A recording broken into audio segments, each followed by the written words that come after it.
Tôt le matin du 29 septembre 1997, les autorités du comté de Placer reçoivent un appel les avisant qu'une femme marche le long de l'autoroute 80 à Auburn, en Californie. Elle dit avoir été kidnappée et violée. Le répartiteur m'a appelé à la maison pour me demander de me rendre à l'hôpital. La victime était ébranlée, bouleversée même. Mais elle était soulagée de s'en être tirée vivante.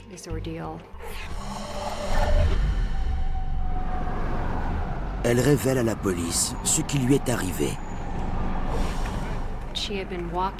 Elle revenait de l'école. Elle marchait sur la rue Washington à Reno, au Nevada, lorsqu'elle a entendu un véhicule s'avancer derrière elle.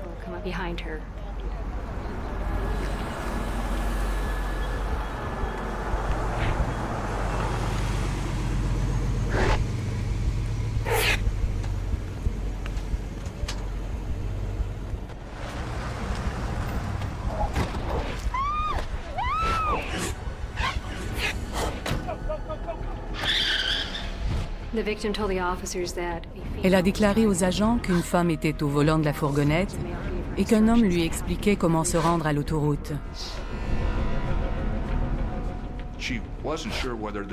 Elle ignorait si la femme était elle aussi tenue prisonnière. Elle a tenté d'obtenir un peu de soutien ou l'aide de la conductrice de la fourgonnette. Mais la victime a bientôt compris que la femme était la complice de l'homme dans son enlèvement. Puis ils l'ont emmenée de l'autre côté des montagnes, à Auburn. Pendant sa captivité, la femme a été victime de plusieurs agressions sexuelles.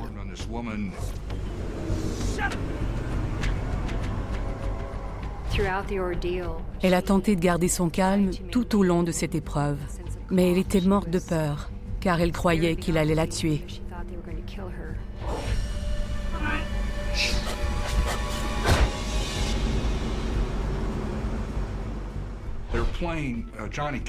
Ils écoutaient une chanson de Johnny Cash, Folsom Prison Blues, dans laquelle il chante « J'ai abattu un homme à Reno, juste pour le regarder mourir ». Elle lui a demandé s'il avait déjà tué quelqu'un. Elle avait peur de la réponse, mais il a répondu non.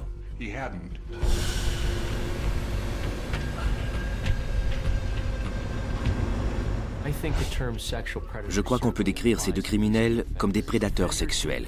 Ils avaient des comportements sexuels sadiques, c'est-à-dire qu'ils prenaient plaisir à voir souffrir leurs victimes, à les humilier et à les dominer. Ils étaient incapables de ressentir de la compassion pour un autre être humain.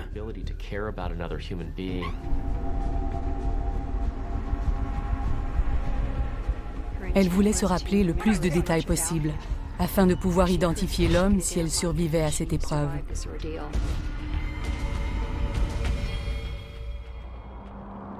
Après plusieurs heures infernales, le couple la dépose enfin sur une route déserte de la Californie, à près de 150 km de l'endroit où ils l'ont enlevée. La fourgonnette s'est arrêtée près d'ici. Ils lui avaient ordonné de s'habiller, puis ils lui ont remis son sac à main et son sac à dos. Ils lui ont dit de ne plus se promener seule la nuit à Reno. Ils lui ont même dit qu'elle avait eu de la chance d'avoir été ramassée par des gens aussi gentils. Puis ils l'ont laissé sortir de la fourgonnette, lui ont dit de se retourner, de compter jusqu'à 20, et ils sont repartis.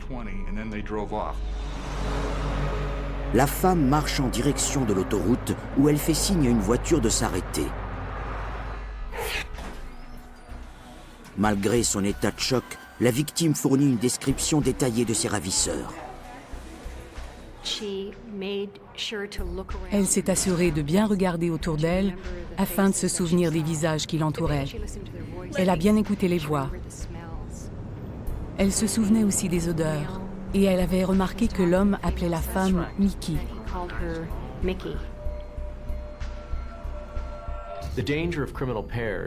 Les criminels sont beaucoup plus dangereux à deux, car ils sont prêts à commettre des actes beaucoup plus graves qu'ils ne le feraient s'ils étaient seuls.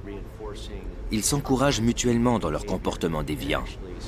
Leur conduite dégénère rapidement, car ils justifient les idées et les actes de l'autre. Et ils finissent souvent par poser des gestes beaucoup plus graves qu'ils ne l'auraient fait seuls.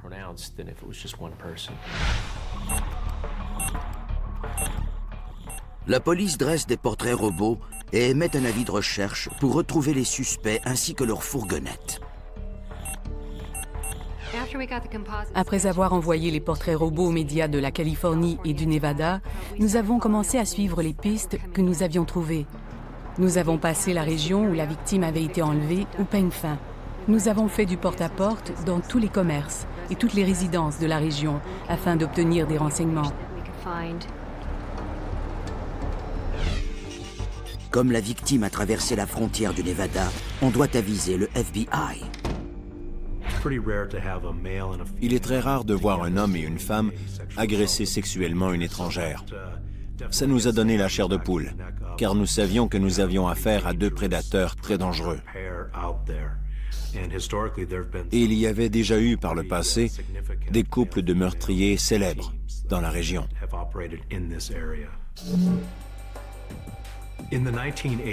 Dans les années 80, Gerald et Charlene Gallego ont commis des enlèvements, des viols et des meurtres dans la région de Sacramento.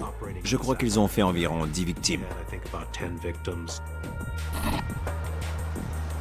Les Gallego s'étaient débarrassés d'une de leurs victimes à Clipper Gap, la même ville où la jeune victime de kidnapping et de viol de Reno a récemment été libérée.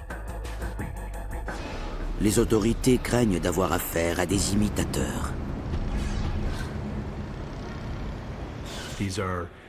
Ce type d'affaires est traité en priorité par le FBI, car il est très probable que les criminels s'en prennent à une autre victime. Il faut donc les retrouver aussitôt que possible. Nous nous consacrons donc entièrement à ces affaires. Nous suivons toutes les pistes, nous trouvons des preuves, et nous menons des interrogatoires dès que nous le pouvons. Plus d'un mois s'écoule sans que leurs efforts ne portent fruit. L'affaire va rejoindre les autres cas non résolus.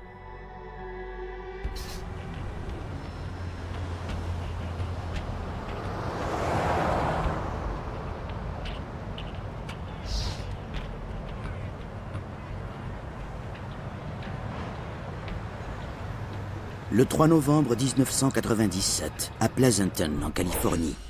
C'est une soirée tranquille au travail pour Linda Marshall, âgée de 17 ans.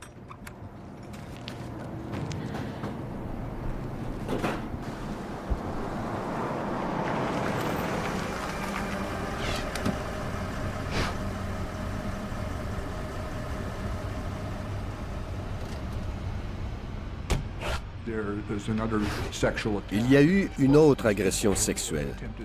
2 personnes ont tenté de violer une femme. Ils l'ont battue et ont pris des photos d'elle. Puis, ils lui ont dit qu'ils les feraient circuler si elle révélait ce qu'il lui avait fait et qu'ils la feraient chanter. Bien sûr, elle avait peur qu'il la tue.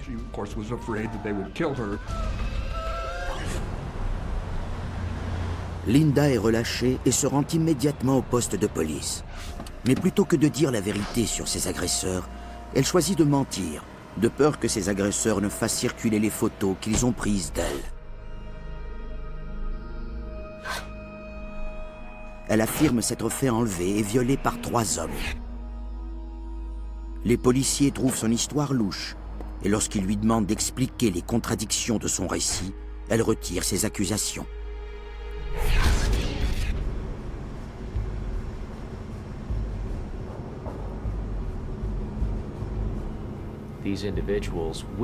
Ces gens doivent souvent poser des gestes de plus en plus élaborés, de plus en plus graves et diversifiés, afin de ressentir la même satisfaction qu'au départ.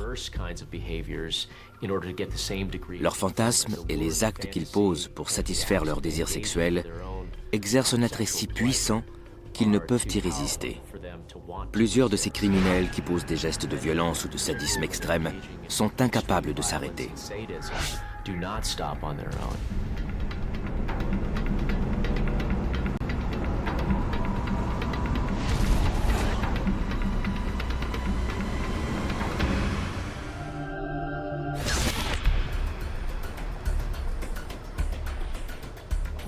Le 19 novembre 1997, la police de Sacramento reçoit un appel à propos d'un viol. Des agents se rendent à la résidence afin de recueillir une déclaration. Deux adolescentes déclarent aux policiers qu'elles ont été violées à 2 occasions différentes par le même couple. Le plus choquant, ça a été d'apprendre qu'une des jeunes filles avait été agressée par sa propre mère, qu'il l'avait ensuite offerte à son copain pour qu'il la viole à son tour. Quelqu'un capable d'offrir son propre enfant à un autre délinquant sexuel et de prendre part à l'agression et aux sévices est tout aussi coupable que le délinquant. Ce type de personne partage à coup sûr les mêmes fantasmes tordus et les mêmes désirs que le délinquant sexuel. C'est aussi le type de personne incapable de ressentir de la compassion ou de l'affection pour son enfant.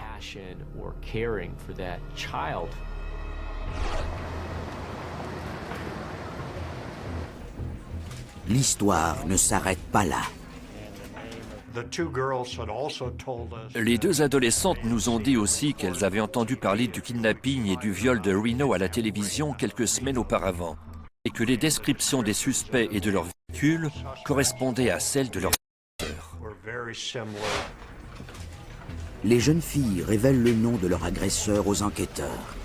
Il s'agit de James Froggy Daveggio et de Michelle Mickey Michaud.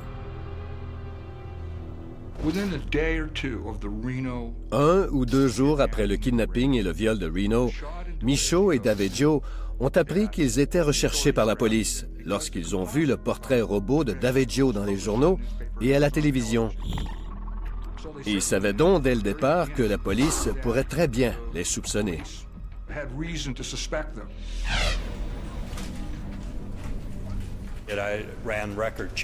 J'ai consulté le dossier des 2 suspects et j'ai découvert que Daveggio avait récemment été ajouté à la liste des délinquants sexuels de Sacramento.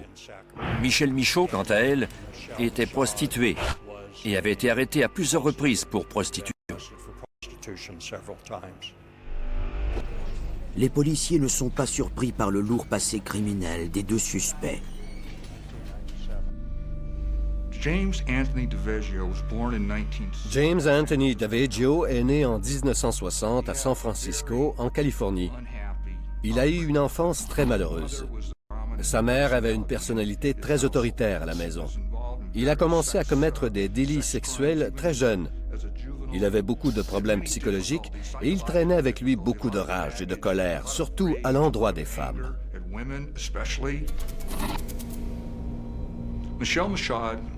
Michelle Michaud avait 2 ans de plus que James Daveggio. Elle a grandi dans la région de Sacramento et elle s'est enfuie de chez elle à l'âge de 17 ans. C'est à ce moment qu'elle a rencontré un proxénète pour qui elle a commencé à faire la rue. Elle a fini par travailler dans les salons de massage. James Daveggio et Michelle Michaud se sont rencontrés en octobre 1996 dans le bar où Daveggio travaillait. C'est leur dépendance à la méthamphétamine qui a rapproché Michaud et Daveggio.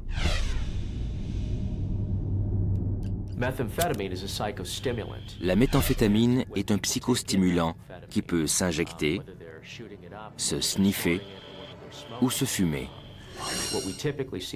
Les principaux effets sont l'euphorie et une augmentation de l'impulsivité. Il peut aussi y avoir paranoïa, agressivité, comportement violent et délire. La personne peut avoir une perte de contact avec la réalité et son système de valeurs peut être affecté.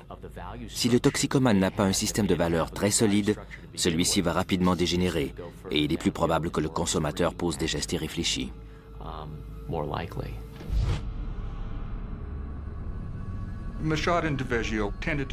Michaud et Daveggio avaient tendance à projeter l'un sur l'autre ce qu'ils recherchaient chez un partenaire. Michaud a même déclaré plus tard qu'elle voyait Daveggio comme un père, comme un personnage fort sur lequel la famille pourrait s'appuyer. Et je crois que Daveggio la voyait comme quelqu'un qui ferait n'importe quoi pour le satisfaire. C'est tout ce qu'il attendait d'une femme.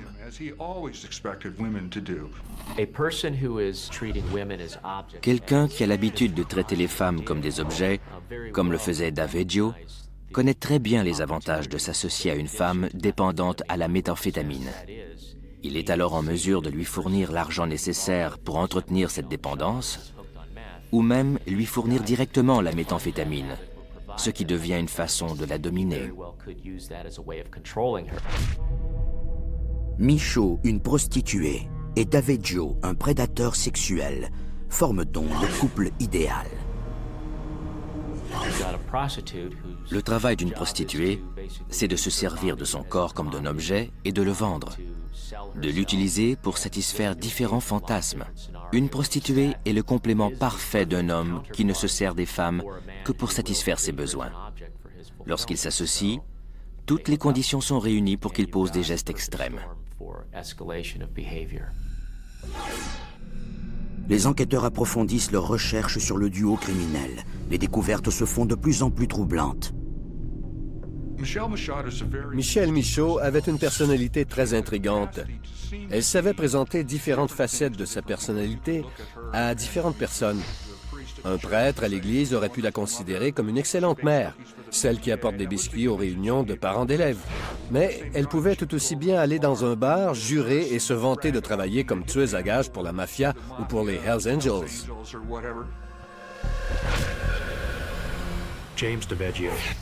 James Daveggio était obsédé par les tueurs en série. Cela le fascinait. Il avait même une collection de cartes de violeurs et de tueurs en série.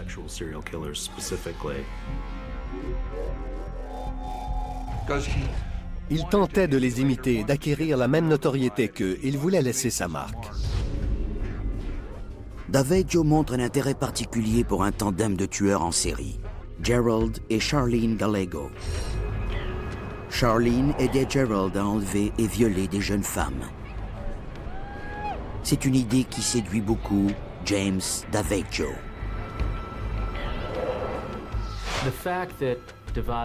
Il n'est pas surprenant que Daveggio et Michaud aient étudié des cas similaires aux leurs. Ça faisait partie de l'identité qu'ils s'étaient construite, de leur imaginaire, et c'est assez commun chez ce type de personnes. Nous avons tous des héros.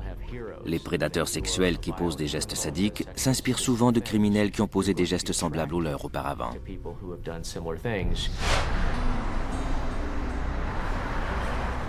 La fille de Michel avoue à la police que les deux criminels vivent dans leur fourgonnette dans l'espoir d'échapper à la bande de motards à laquelle Daveggio appartient.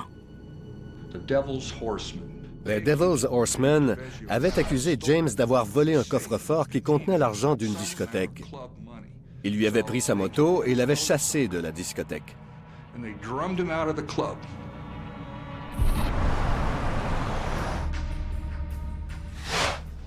Dans les jours suivants, la police de Sacramento émet un avis de recherche à l'endroit de James Daveggio et de Michelle Michaud pour l'agression sexuelle des deux mineurs. Ils avertissent aussi les autorités d'Auburn. Lorsque des suspects vivent dans leur véhicule, comme dans ce cas-ci, il faut procéder de la même façon que dans n'importe quel cas. Il faut interroger les gens qu'ils connaissent et enquêter à l'endroit où ils ont été vus pour la dernière fois. Il faut poser beaucoup de questions et tenter de déterminer où ils se trouvent.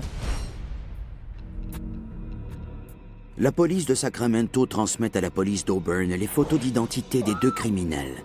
La femme qu'ils ont agressée confirme qu'il s'agit bien d'eux. La chasse à l'homme est maintenant ouverte. Nous avons formé une équipe de 20 agents du FBI et nous avons demandé l'aide des bureaux de shérif, de leurs agents, des agents de libération conditionnelle, bref, de tout individu qui portait une arme et une insigne. Tout ce monde a pris la région d'assaut afin d'interroger tous ceux qui connaissaient les criminels.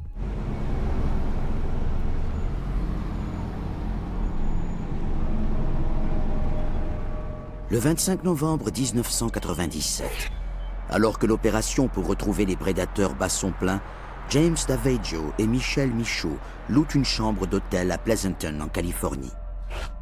Daveggio connaît bien la région pour y être allé à l'école secondaire. Pleasanton est considéré comme une communauté de classe moyenne supérieure. La plupart des crimes commis dans notre ville sont des vols ou des cambriolages. Il y a très peu de crimes violents. 1 ou 2 homicides par année, tout au plus.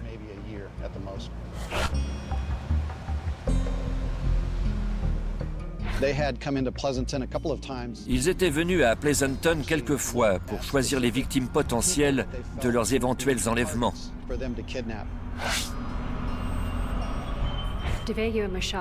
Daveggio et Michaud agissaient comme tous les criminels. Ils choisissaient leurs victimes à l'avance. Ils cherchaient des victimes vulnérables, des gens qui, de par leur situation, deviennent des proies faciles.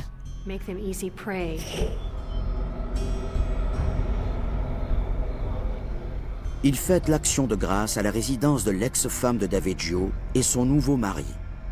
La fille de Daveggio, âgée de 15 ans, est aussi présente. Pendant le repas, Daveggio et Michaud parlent ouvertement de leurs intentions criminelles. Ils se percevaient comme des tueurs en série. Je crois qu'ils avaient l'intention de commettre des crimes de plus en plus odieux.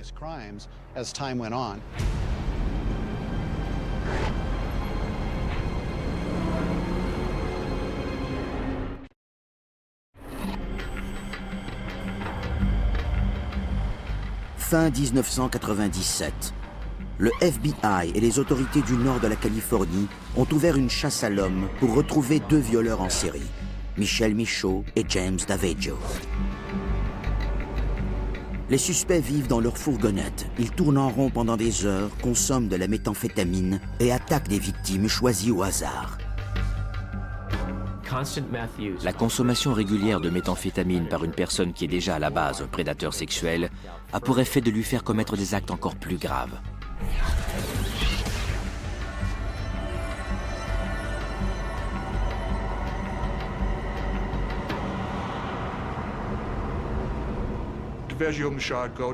Michaud et Daveggio sont allés fêter l'Action de grâce en compagnie de l'ex-femme et des enfants de Daveggio.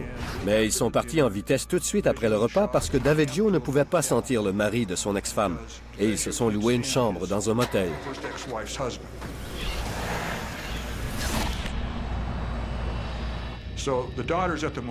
Sa fille les a accompagnés à l'hôtel. Pendant la soirée, Daveggio a tenté d'avoir des rapports sexuels avec sa fille, mais elle l'a repoussé. Il a insisté et il l'a violée. On apprendra plus tard qu'il l'avait déjà fait 4 ou 5 fois auparavant. Daveggio est un psychopathe. Il est absolument incapable de s'attacher à un être humain de façon normale et saine, ou de ressentir de l'empathie. Il ne voit les autres que comme des objets à exploiter pour son plaisir personnel. C'est un prédateur dans le vrai sens du terme.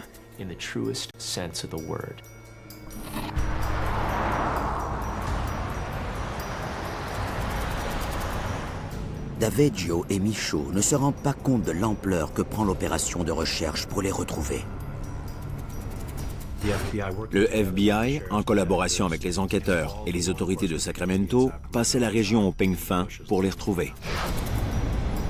Mais les suspects, toujours sous l'effet de la drogue, partent en quête de leur prochaine victime. Daveggio et Michaud disaient souvent vouloir partir à la chasse, ce qui voulait dire qu'ils allaient à la recherche de leur prochaine victime.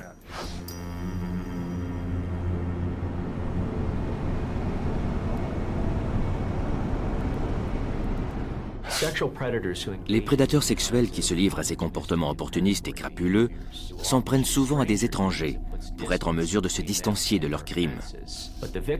Ils choisissent surtout leurs victimes selon leur accessibilité et s'assurent de pouvoir commettre leurs crimes sans se faire prendre.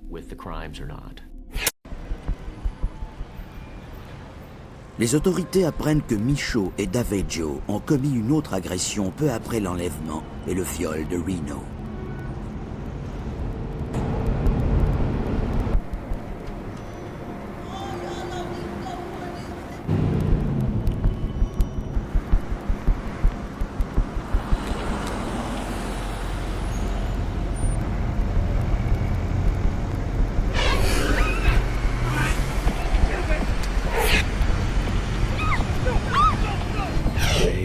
Ils ont ramassé une prostituée à Sacramento.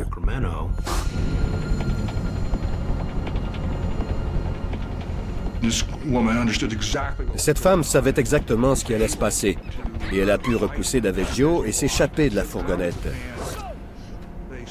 Ils sont partis en trombe. Elle l'a échappé belle. Mais peut-être Daveggio a-t-il compris à ce moment que s'il voulait maîtriser ses victimes à l'avenir, il devrait trouver un moyen de les immobiliser.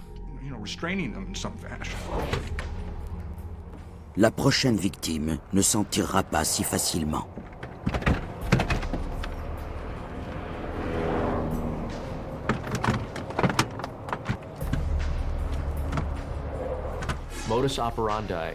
Le modus operandi de ces criminels évolue avec le temps. Bien sûr, ils continuent d'humilier, de dominer et de torturer leurs victimes. Mais la façon dont ils parviennent à leur but, ce qu'ils font pour éviter de se faire prendre et les moyens qu'ils emploient pour dominer leurs victimes changent lorsqu'ils évitent le désastre de justesse. Ils ne sont pas stupides, ils savent s'adapter.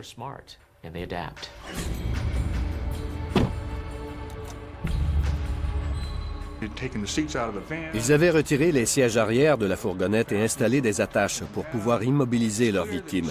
Il était évident qu'ils avaient tout prévu. Puis ils ont décidé de partir à la chasse. Mais la chasse coûte cher. À ce moment, ils n'avaient plus d'argent. Mais Michelle Michaud était admissible à l'aide sociale et elle a reçu un chèque de 500 $. Bien sûr, elle l'a donné à Daveggio dès qu'elle l'a reçu.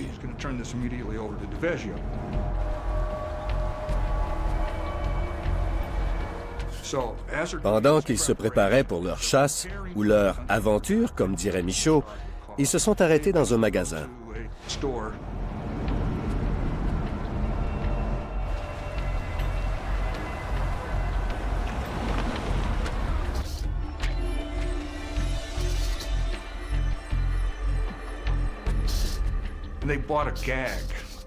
Ils ont acheté un bâillon pour le mettre à leurs victimes et les empêcher de crier et d'attirer l'attention. Il était clair qu'ils se préparaient. Ils se préparaient pour leur aventure. Les criminels se préparent à l'avance à réaliser leur fantasme. S'ils ont acheté ces objets, c'est qu'ils faisaient partie de leur fantasme. Ils se préparaient à utiliser ces objets dans leurs interactions avec leurs victimes. L'histoire des deux criminels se répand rapidement et Linda Marshall décide d'avouer la vérité sur le viol dont elle a été victime à Pleasanton. Elle n'avait pas révélé l'identité de ses agresseurs à la police parce qu'elle en avait peur. Elle avait peur de se faire tuer. Elle était amie avec une de leurs filles. Elle les connaissait de vue et de nom. Les autorités se demandent maintenant à combien s'élève le nombre de victimes. Cette affaire n'était pas comme les autres. Michelle Michaud et James Daveggio choisissaient leurs victimes à l'aveuglette. Ils agressaient des membres de leur famille, même leurs propres enfants. Ils agressaient leurs connaissances. Ils ont ramassé une prostituée. Ils ont agressé une jeune étudiante de Reno. Ils agressaient n'importe qui. À la base, ils étaient le genre d'individus qui ne se soucient que d'eux-mêmes. De plus, leur toxicomanie les rendait encore plus impulsifs, plus colériques, plus imprévisibles. La drogue augmente le risque de commettre des actes de violence.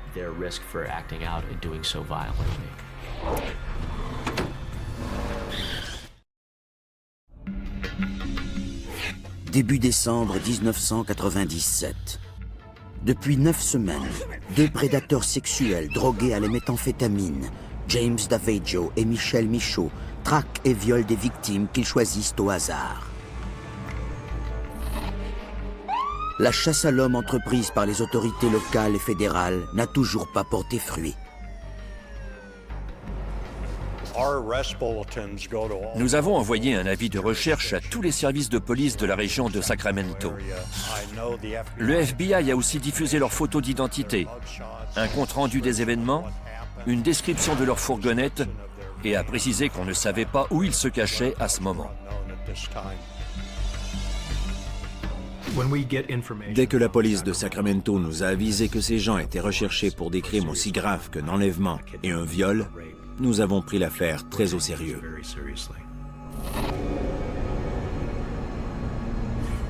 Mais les déplacements continuels de Daveggio et de Michaud donnent du fil à retordre à la police.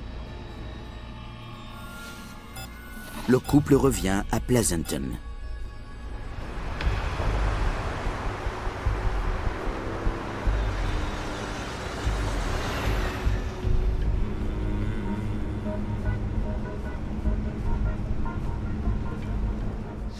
Ils se baladent en voiture toute la nuit, consomment de la méthamphétamine et parlent de chasse. Quelque temps après avoir achevé les préparatifs pour la chasse, ou pour l'aventure, comme le disait Michaud, ils se sont mis à errer dans les rues de Pleasanton, où Daveggio avait grandi.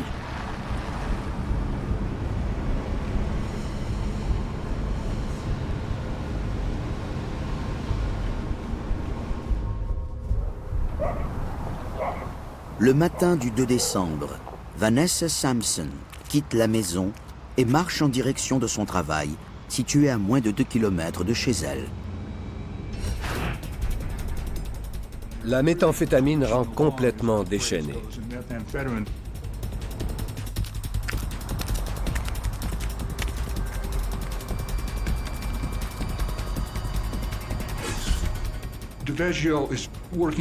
Daveggio sentait la rage monter en lui en voyant tous les endroits à Pleasanton où il avait été humilié et rejeté.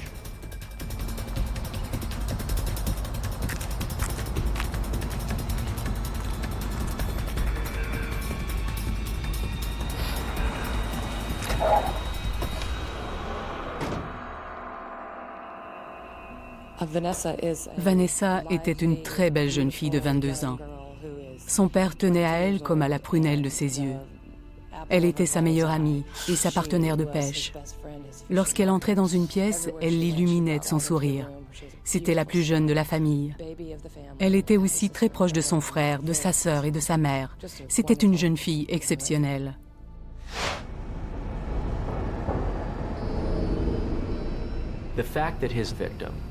La victime était ligotée dans la fourgonnette, les mains derrière le dos, complètement immobilisée, un bâillon dans la bouche, incapable de crier à l'aide, les yeux bandés de façon à ce qu'elle ne voit pas ce qui lui arrive. Tout ça démontre son désir de voir sa victime complètement impuissante. Il ne voulait pas qu'elle puisse voir ou prévoir à quel moment elle serait violentée ou humiliée. C'est un bon exemple de son désir extrême de domination.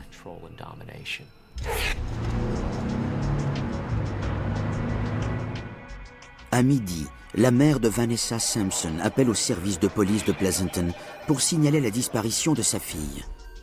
Mais la disparition de Vanessa est trop récente pour qu'on produise un rapport. Dans ces cas, on attend avant de sauter aux conclusions et de déclarer qu'un crime est survenu. Dans cette ville de 65 000 habitants, où 150 000 autres personnes viennent travailler, il n'est pas rare qu'on déclare une personne disparue. Mais très peu s'avèrent être des cas d'enlèvement.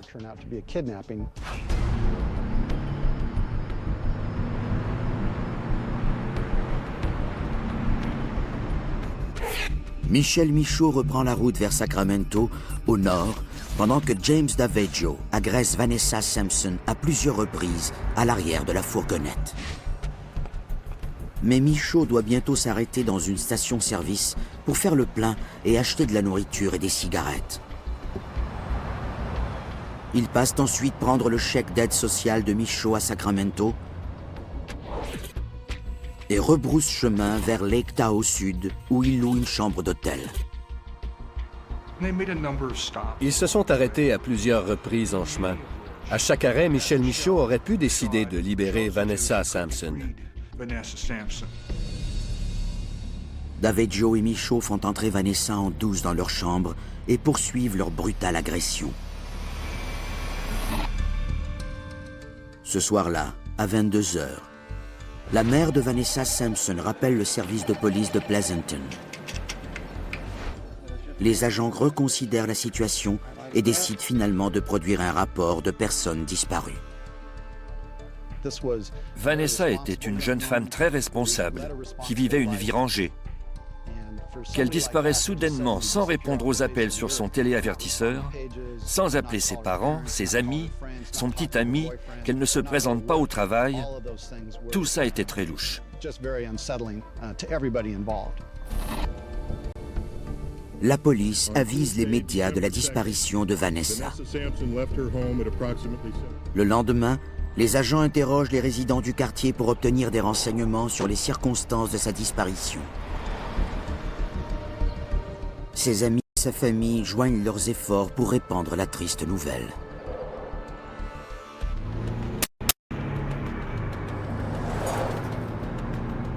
Daveggio et Michaud quittent l'hôtel, emmenant Vanessa avec eux. Les autorités de Pleasanton enquêtent sur la disparition de Vanessa Sampson sans savoir que James Daveggio et Michel Michaud sont recherchés par le FBI. Le 3 décembre 1997, la police de Pleasanton, en Californie, recherche Vanessa Sampson, disparue la veille alors qu'elle se rendait au travail.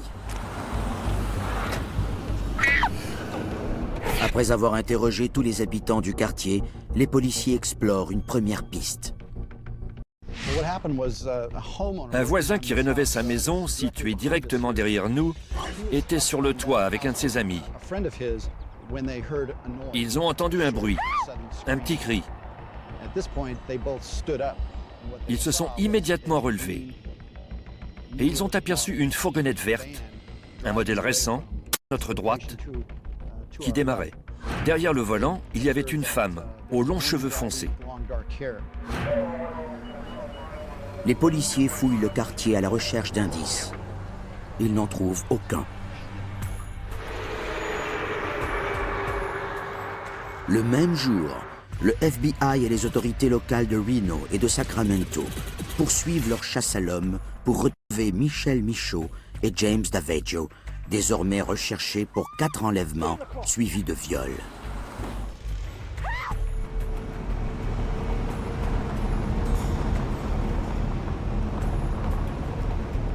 Daveggio et Michaud errent sans but dans les environs de Lake Tahoe Sud.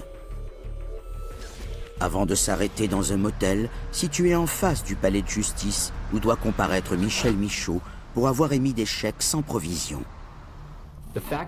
Même s'ils étaient drogués, il n'est pas surprenant qu'ils se soient arrêtés au beau milieu de cette série de crimes horribles. Ils étaient en contrôle d'eux-mêmes, ils savaient ce qu'ils étaient en train de faire.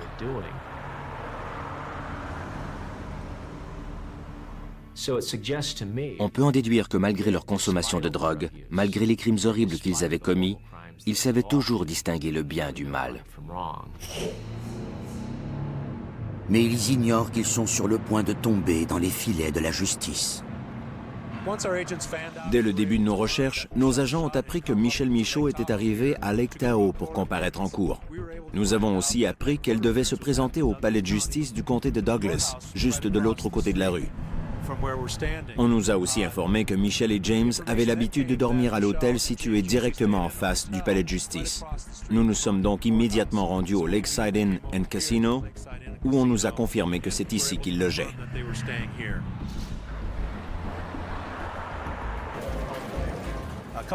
Deux de nos agents ont arpenté le casino à la recherche des suspects. Et ils ont trouvé James Daveggio.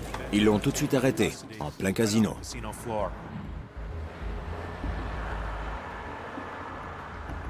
Mais capturer Michel Michaud ne s'avérera pas aussi facile.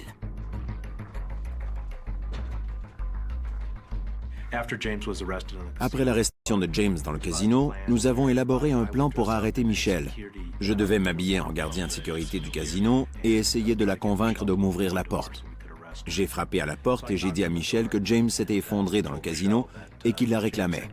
Après avoir cogné plusieurs fois et lui avoir expliqué la situation en long et en large, elle a finalement ouvert la porte. Nous l'avons sorti de la chambre de force et nous l'avons arrêté. Les autorités saisissent leur fourgonnette. Mais il ne reste aucune trace de Vanessa Sampson. 2 mois après le début de leur folie criminelle, James Daveggio et Michel Michaud sont arrêtés.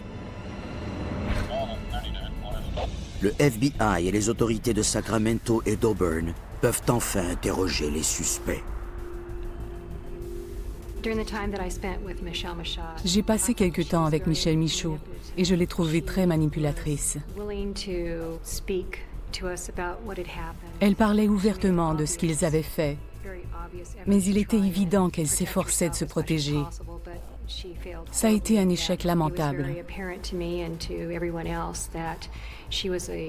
Il était très clair pour tout le monde qu'elle avait participé de plein gré à l'enlèvement de ma victime et de toutes les autres victimes.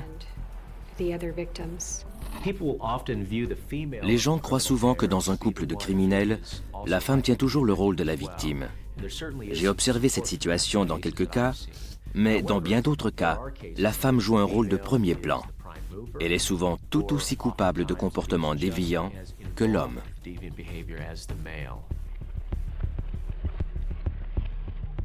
Michel Michaud avoue sa culpabilité et celle de Daveggio dans l'enlèvement et le viol de Reno, avant de s'effondrer, accablé de fatigue et des effets du sevrage de méthamphétamine.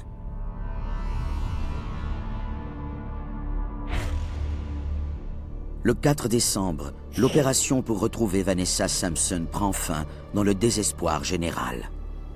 Un camionneur a retrouvé le corps de Vanessa sur un talus enneigé. Il s'est arrêté sur l'accotement et a regardé en bas de la pente. Vanessa gisait à 8 mètres de la route, dans la neige, comme un déchet. C'était horrible. La mère de Vanessa a prié pendant des jours pour qu'on la retrouve vivante. Lorsqu'on a retrouvé son corps, elle était tout de même reconnaissante, car elle pouvait au moins offrir un enterrement convenable à sa fille adorée.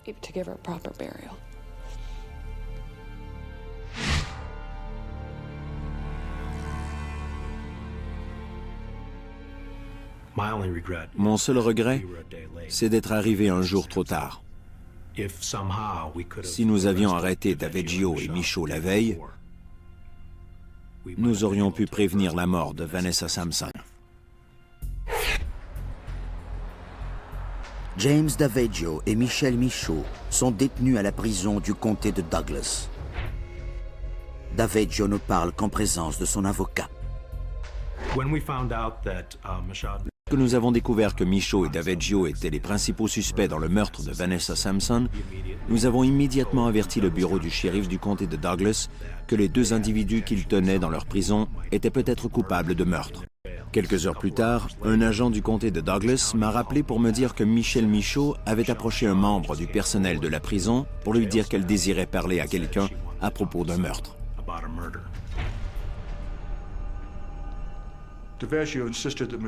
Daveggio disait que Michaud avait commis les meurtres, tandis que Michaud soutenait que c'était Daveggio. Michaud disait qu'elle était au volant lorsque le meurtre a eu lieu. Il semble que Daveggio ait étranglé Vanessa de derrière. Michaud a arrêté la fourgonnette, en a fait le tour, a ouvert la portière et Daveggio lui a mis les deux mains sur la corde enroulée autour du cou de Vanessa Sampson. Il l'a regardée et il lui a dit « Maintenant, nous sommes liés », en voulant dire qu'ils avaient commis ce crime ensemble. Après une arrestation, les duos de criminels se retournent parfois l'un contre l'autre. En fait, c'est souvent ce qui se passe. Ils essaient de sauver leur peau. Ce sont des gens égoïstes et narcissiques qui ne se soucient que d'eux-mêmes. C'est pourquoi ils accusent leur partenaire. « Il m'a forcé à le faire. » Non, c'est lui qui m'a forcé. Et ainsi de suite. Lorsqu'ils font face à la peine de mort, les criminels qui ont posé ce genre de gestes horribles perdent tout sentiment de loyauté. Le 16 novembre 1998, dans un tribunal fédéral, Michel Michaud accepte de plaider coupable de complicité dans l'enlèvement de la victime de Reno en échange de son témoignage contre James Daveggio. Le 19 mai 1999, James Daveggio est déclaré coupable. Il est condamné à 22 ans de prison. Ils nient tous deux avoir agressé leur fille. Les procureurs abandonnent ces chefs d'accusation et se concentrent sur le meurtre de Vanessa Sampson.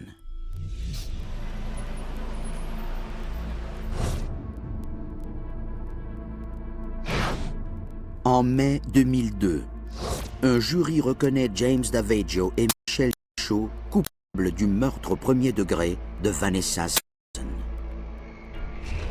Ils sont condamnés à mort. James Daveggio est tout ce que vous pensez. C'est un violeur, un prédateur, une ordure. Michel l'a même rendu un meilleur prédateur.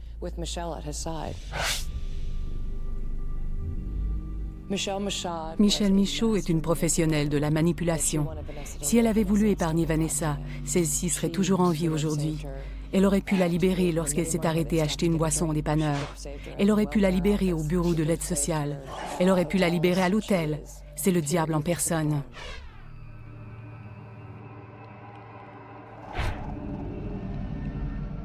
James Daveggio et Michelle Michaud sont en attente de leur exécution alors que leurs causes respectives sont toujours en appel.